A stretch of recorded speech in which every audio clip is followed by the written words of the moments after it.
everyone. Long time no see. I hope you guys are doing all right and that you're holding in there. I myself am kind of holding in there. I'm feeling kind of depressed recently, but I think that might be partially, largely influenced by PMS. So, just kind of riding that one out. Not fun.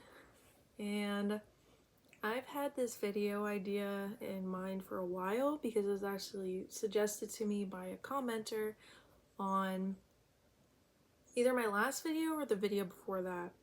And they mentioned that I talk a lot about difficulties and like my general suffering. You got me there. I do, yes.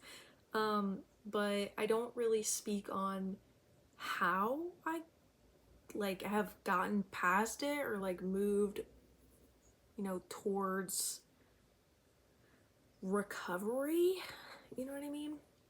And so I guess I want to talk about that now because there are things that have helped me. Now, when I talk about, last video, I talked about thoughts of dying, and when I was really struggling during that, it was a long time, but there was a certain patch of time when I was 18 to about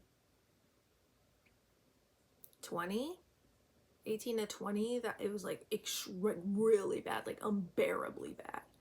And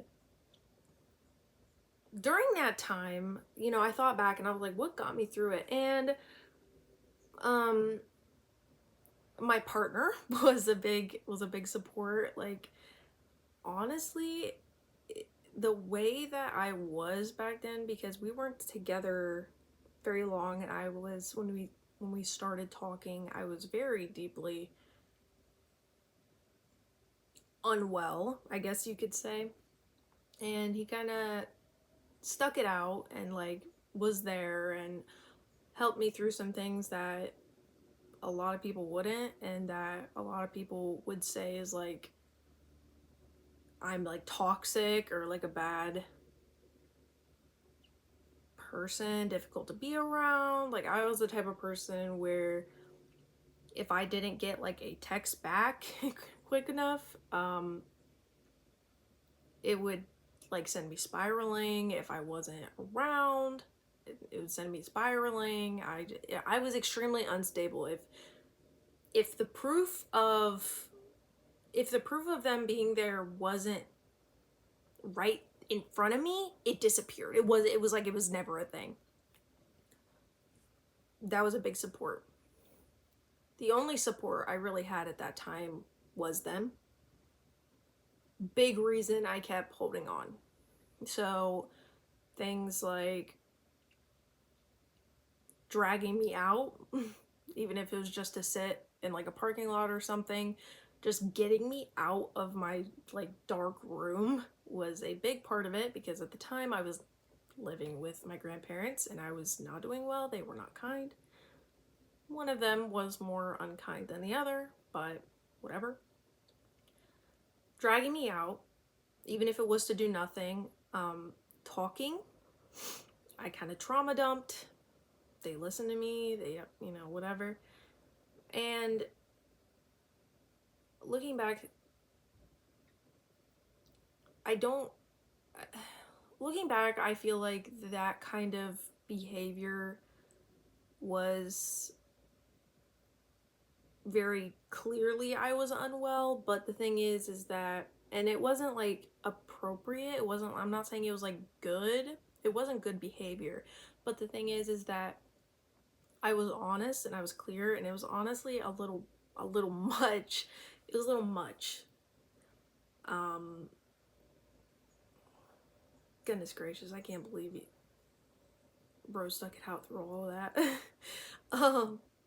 Bro did not have to do that. I'm extremely grateful because that was one of my main supports. During that time also, I had a job. part-time. It was literally like 4 hours, like twice a week, if that, if I could manage more.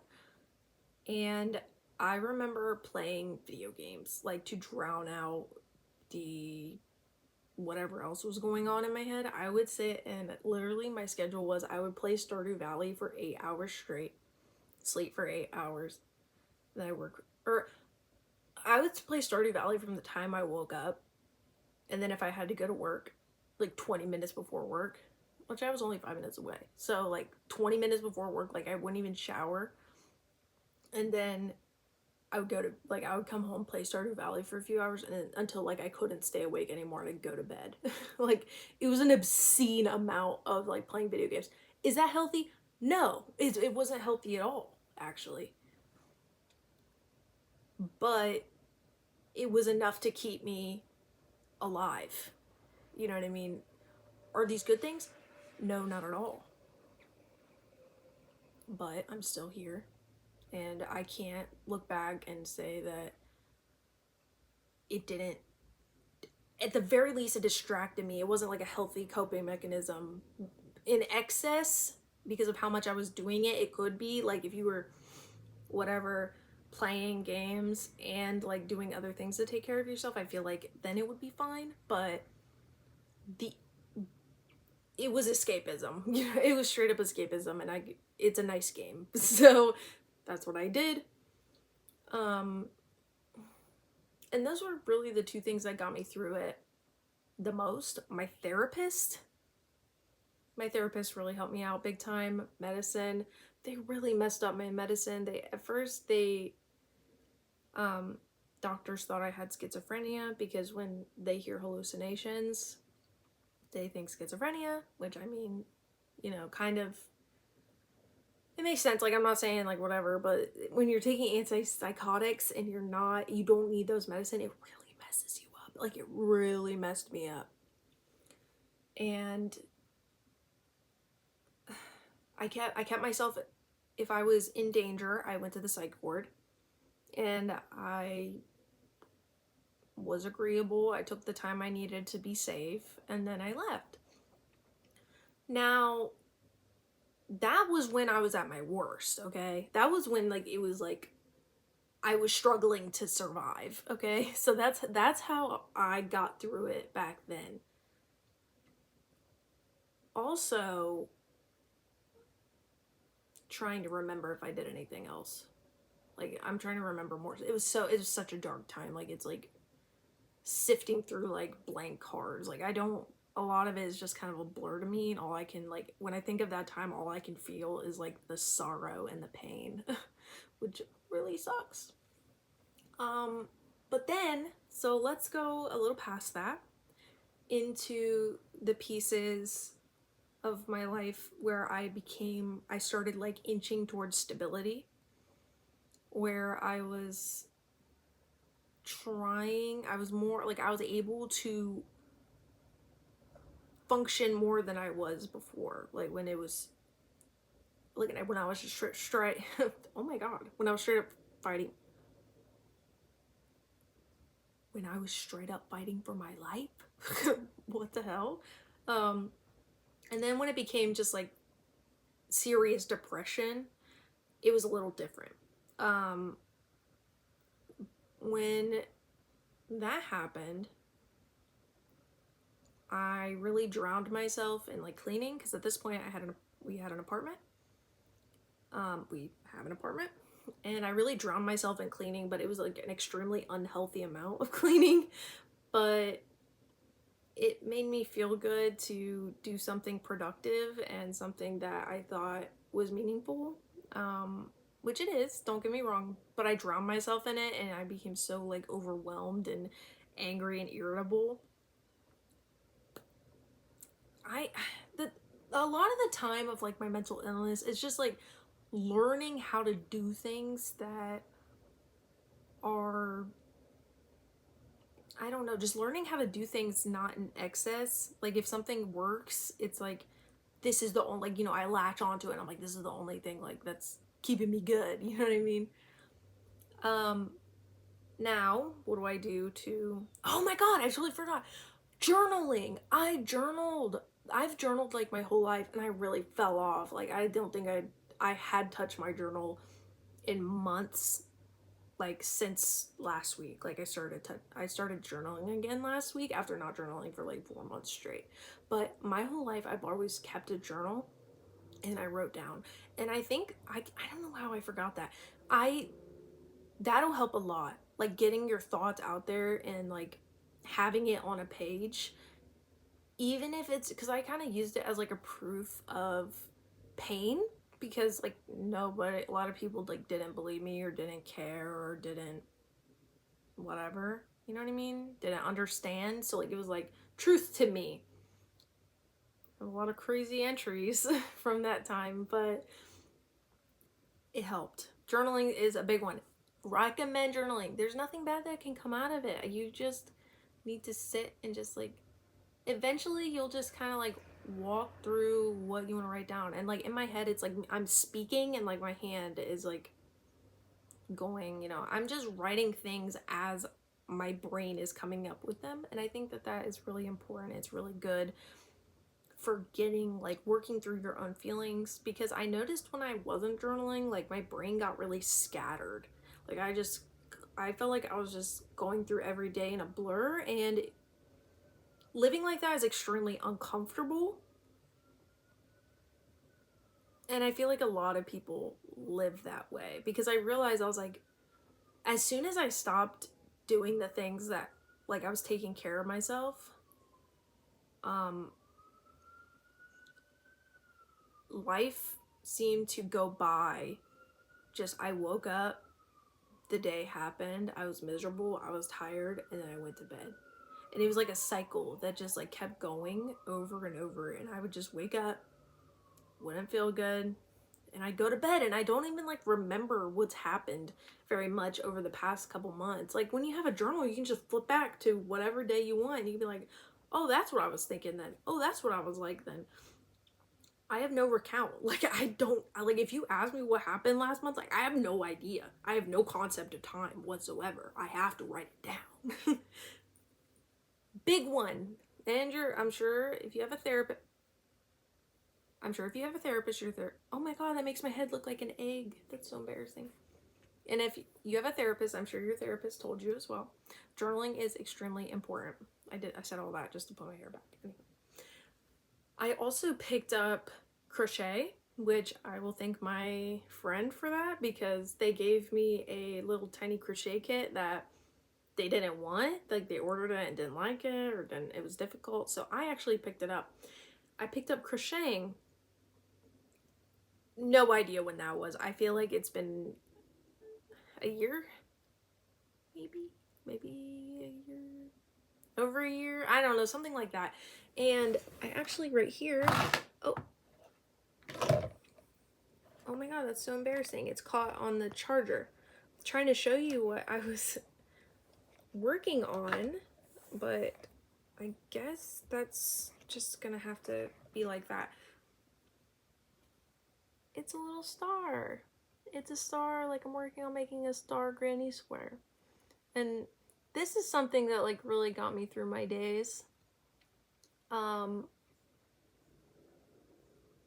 Learning something, and like, don't get me wrong, I was really frustrated. It's really frustrating, it's really aggravating, but once you learn the single crochet, once you learn how to do a slip stitch, a chain, and a double crochet, everything else is so easy. Like, it's okay, so easy, but like everything else, because it's extremely easy to learn. Like, this is this is the first time I've actually gotten this far. Does it look professional? No. But it's gonna be a Christmas gift. I'm making a blanket, so this is gonna be a Christmas gift. So I really recommend yarn work. I used to be really into art. Oh, that was a coping mechanism. I used to be really into art and drawing and painting. As time's gone on, I felt like I started comparing myself to other people, and I got like really frustrated about it. So I quit doing art.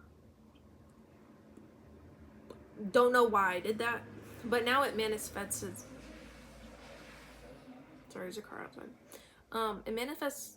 So now I do this as my art. Sorry, did you hear that? Oh my gosh.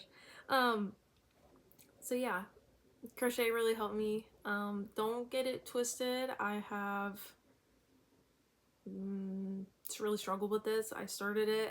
When I remember when I first started it, I dropped it for like months because I was so angry because I couldn't like learn fast enough, and that's something I struggle with too. If I can't learn something fast enough, I get too angry and I just give up. Another thing, I'm not on social media.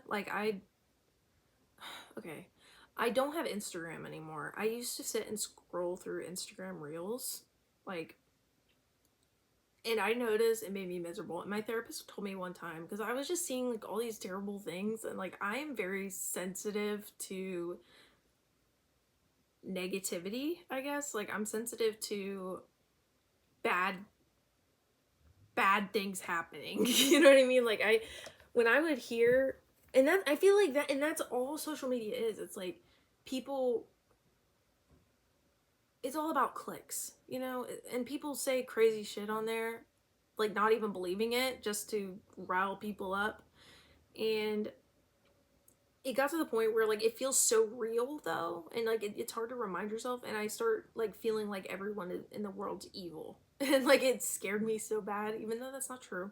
But I was like afraid.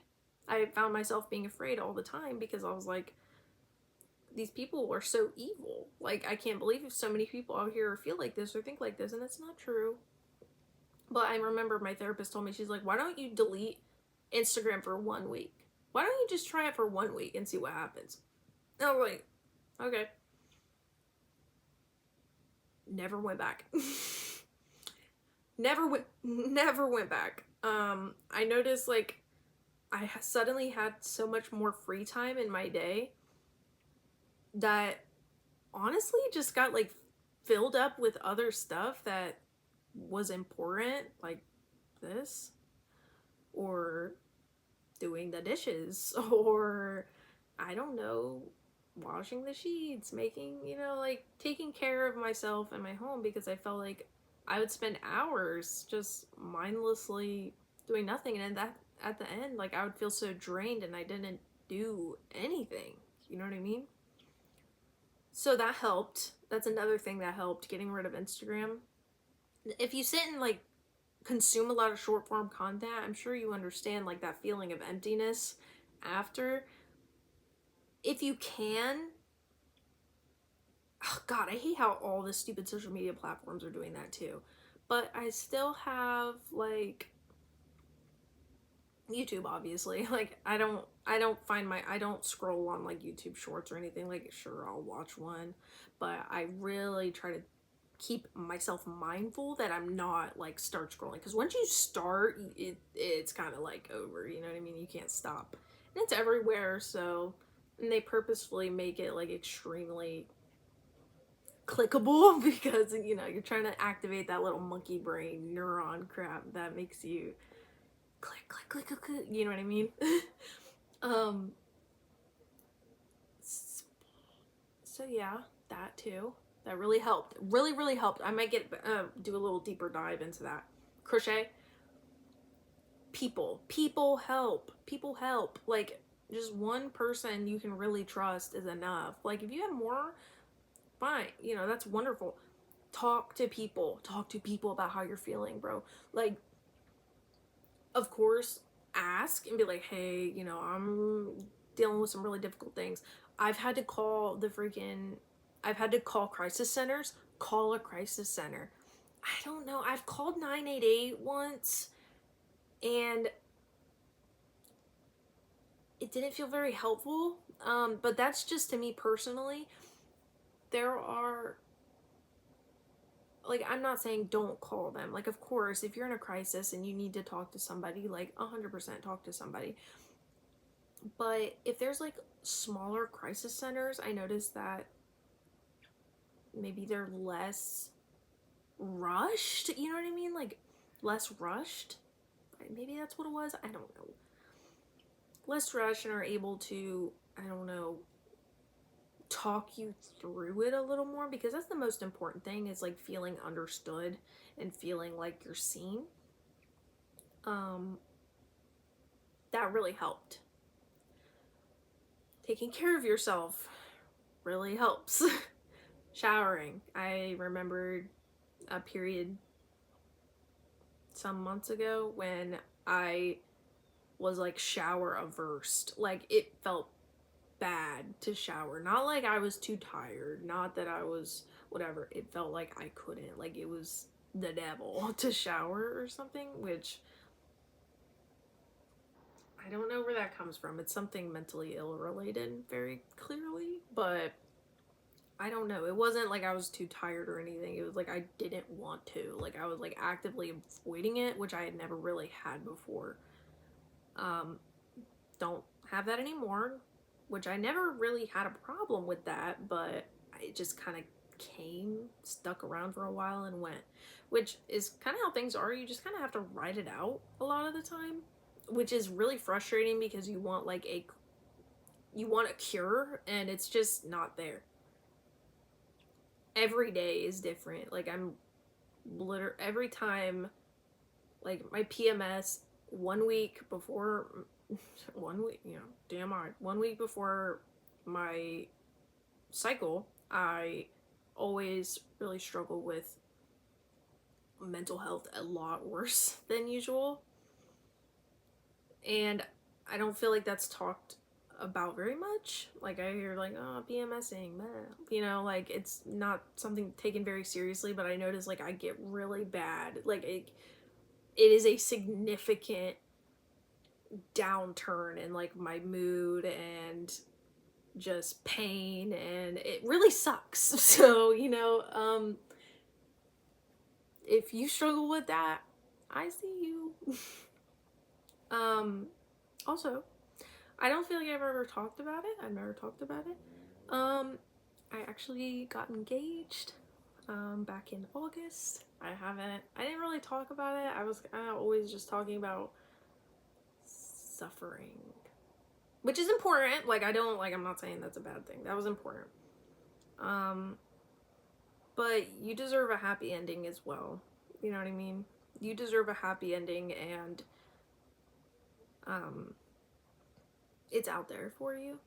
I thought I was someone completely unlovable, and that I would never, I'd never find anyone who was willing or wanted to be nice to me or be with me or anything like that. Like, relationship insecurity was something I really struggled with, and I also felt very averse to marriage, because I saw like everyone around me and my family having like really negative partner relationships, and I was like, I would never tie myself to someone else like that. If I gotta go, I'm gonna go. You know what I mean? Like, you don't ever want to be stuck. You know what I mean? But if you think like that, and like you have felt pain like that, and you are worried about stuff like that, I'm not saying to just hit yourself to whoever. You have to be sure, and if you're sure, and you have to really think about it. Oh my god, that's like a whole different video. That's like a whole, like, I'm getting into something completely different. Oh, another coping mechanism. Reading. I love reading. I've actually been getting into I've been like devouring this book recently. I'm almost done with it. I only have like 34 more pages. And it's about like only having self-worth through the eyes of like other people, and it's really good. But oh god, it's so heavy, and there's like so much to talk about. So like, it's called Acts of Devotion. Oh god, I don't remember who wrote it, but it is really good. It's really triggering though. Like, for sure, like, look into the trigger warnings, because there is a lot of triggering and like really potentially upsetting or just upsetting material in it. I'm saying that for myself as well, because I was like struggling with some parts of it where I was like, man, I gotta put this down for a second, like it's like starting to eat me up. But maybe I'll talk about that in another video. Hopefully I can get another one up soon. Like, I'll get another one up soon, because like I really do want to talk about that and like explore what the meaning or topic of it. I've just been fucking like waving this around, dude. What? I really want to explore that, because I feel like struggling with self-worth in relationships is, oh my god, that is something I know inside and out, ma'am. You know what I mean?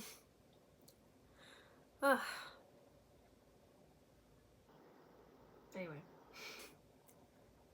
that was nice. Just kind of yapping away and talking about stuff that, you know, isn't innately suffering. Kind of a nice change of pace. I'm not really sure if that was helpful. Okay, quick recap. Reading, supportive person, or people is good too. And it does not have to be a romantic partner. Of course, it can be friends, family members, whoever, you know, listens and makes you feel safe and loved. Crochet, yarn work, or anything that helps you express yourself. Journaling, video games in a healthy amount, therapy, taking care of yourself, of course, and get outside. I used to dance a lot. Music is a huge thing for me. I don't know if I've ever talked about that. Music is a huge thing for me. That was a big coping mechanism of mine. I used to blow out my eardrums, like drowning out the pain. Take care of your ears, by the way. I'm gonna lose my hearing at 30 years old because of how I would have my freaking Skull Candy Hesh Evo headphones freaking blowing out my eardrums. Anyway, thank you so much for watching. I really hope you got something out of this. I was just kind of yapping away. I'm okay. I've been gone for a while. Struggling a little bit mentally right now, but I'm holding it together. I'm keeping it rolling. I'm gonna wake up tomorrow, hopefully early again. Sleep, get your damn sleep. I think a big part of why I'm feeling so bad is because I am really struggling with my sleep schedule. Oh, anyway, I was supposed to be doing the freaking outro. Anyway, thank you so much for watching. I hope you guys are doing well and that I can see you guys again soon. All right, bye.